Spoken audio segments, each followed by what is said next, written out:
This is a 4-cylinder 1952 Nimbus motorcycle, and I'm trying to create a video how to start this 4-cylinder from stone cold.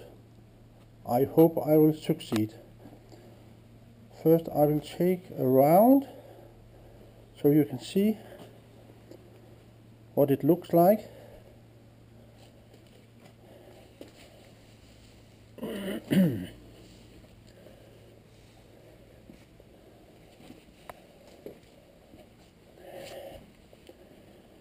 And then I will place the camera on a table and turn on the fuel, and there is no real choke, so that is only a hand-worked gasoline pump which I will employ now.